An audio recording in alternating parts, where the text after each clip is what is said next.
বিশ্বকাপের প্রথম ম্যাচে ব্রাজিল মরক্কোর বিপক্ষে 1-1 গোলে ড্র করেছে, যে 6 কারণে মরক্কোর বিপক্ষে এমন দশা হলো ব্রাজিলের।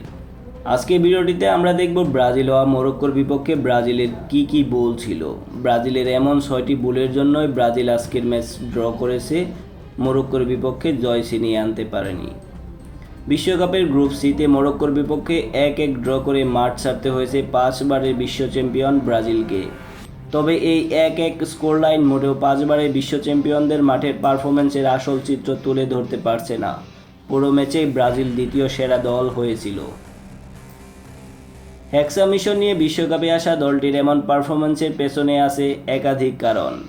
ট্যাকটিক্যাল কারণ যেমন আছে, মানসিকতার সমস্যাও আছে এমন পারফরম্যান্সের নেপথ্যে। কী সেসব কারণ চলুন দেখে নেওয়া যাক। শুরুতেই এক মিডফিল্ডারের নিয়ন্ত্রণের অভাব। ম্যাচের সবচেয়ে বড় সমস্যা ছিল ব্রাজিলের মাঝমাঠ। মরক্কো বারবার অবিশ্বাস্য সহজে ব্রাজিলের মিডফিল্ড লাইন ভেদ করছে। বিটুইন দ্য লাইনে মরক্কো স্পেস পেয়েছে বেশ। কিশোর আয়ুব বোয়াদি এবং বিলাল ছন্দময় পাস খেলে গেছেন অনায়াসে। কাসেমিরো এই ম্যাচে ছিলেন সম্পূর্ণ অকার্যকর। প্রেস ভাঙতে, বল পুনরুদ্ধার করতে কিছুতেই তাকে দেখা যায়নি। তার এতটাই বাজে পারফরম্যান্স হয়েছিল যে হাফ টাইমেই তাকে মাঠ থেকে তুলে নিতে বাধ্য হন coach Carlo Ancelotti.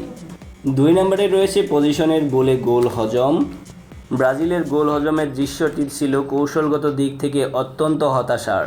Lucas Paqueta মিডফিল্ডে ball হারান, এরপর ব্রাহিম দিয়াস ইসমাইল সাইবেরিকে থ্রু বল দেন এবং সেন্টার ব্যাক মার্কিনিওস এবং গ্যাব্রিয়েল দুজনেই ছিলেন অপ্রস্তুত। দুজনের মাঝে ফাঁকা জায়গা ছিল বেশ, হাইলাইন সামলানোর মতো প্রয়োজনীয় গতি দুজনের কারোই ছিল না।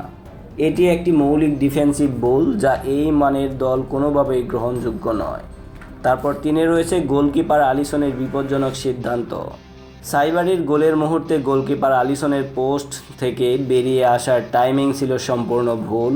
তার এই অসময়ের চার্জ পুরো পরিস্থিতিটিকে আরও সহজ করে দিয়েছিল সাইবারির জন্য। তিনি শান্তভাবে বল লব করে জালে পাঠান। তিনি পেছনে থাকলে শট নিতে আরেকটু ভাবতে হতো সাইবারিকে। পেছন থেকে ডিফেন্ডাররাও তাকে ট্যাকল করার সুযোগ পেতেন। তবে তিনি এগিয়ে আসায় পরিস্থিতি হয়ে যায় আরও কঠিন। তারপরে রয়েছে 4 নম্বর, প্রেসিং স্ট্র্যাটেজি ব্যর্থ। আনচেলত্তি নিজেই স্বীকার করেছেন যে মরক্কো বারবার ব্রাজিলের প্রেস ভেঙে বিপজ্জনক কাউন্টার অ্যাটাকে গেছে। ব্রাজিল হাই প্রেস দিতে গিয়ে বারবার ফাঁদে পড়েছে। মরক্কো দৌড়ের সঙ্গে ফ্ল্যাঙ্ক থেকে বল সামনে নিয়ে গেছে। হাকিমি এগিয়ে গেছেন ডান দিক থেকে এবং এল খান্নোস ব্রাজিলকে বিপদে ফেলেছেন বাম দিক থেকে। ব্রাজিলের উইং ব্যাকেরা রক্ষণে এবং আক্রমণে দুই দিকেই যথেষ্ট কভারেজ দিতে পারেনি। তারপরে 5 নম্বরে রয়েছে আক্রমণের সৃজনশীলতার অভাব। ব্রাজিলের সমতাসূচক গোলটি এসেছে একেবারেই ব্যক্তিগত প্রতিভার ঝলক থেকে। এতে দলগত কৌশল ছিল খুবই অনুপস্থিত। শুধু কি এই গোলে, পুরো ম্যাচেই তো এমন কিছু দেখা মেলেনি।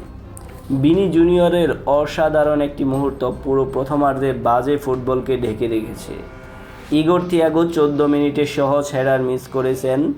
দলগতভাবে স্পষ্ট গোলের সুযোগ তৈরি করতে ব্রাজিলকে 78 মিনিট পর্যন্ত অপেক্ষা করতে হয়েছে। 6 নম্বর রয়েছে মানসিক অস্থিরতা ও নার্ভাসনেস। আনচেলত্তি নিজেই বলেছেন দল শুরুতে নার্ভাস ছিল। বলের দখল বারবার হারানো, অপ্রয়োজনীয় চ্যালেঞ্জে বাজে সিদ্ধান্ত কিংবা গোলরক্ষক আলিসনের এগিয়ে আসা, এগুলো মানসিক প্রস্তুতির অভাবের লক্ষণ। এইসব কারণে ব্রাজিল খাবি খেয়েছে মরক্কোর বিপক্ষে। এত সব ভুলের রাতে ব্রাজিলের পরিস্থিতিটা আরও খারাপ হয়নি বিনির প্রতিভা গুণে। তবে টুর্নামেন্ট জিততে হলে ব্রাজিলকে দলগতভাবে অনেক উন্নতি করতে হবে, তা বলাই বাহুল্য। তো ব্রাজিল আজকের ম্যাচে ড্র করায় কে আপনারা খুশি হয়েছেন কমেন্টে জানিয়ে যান।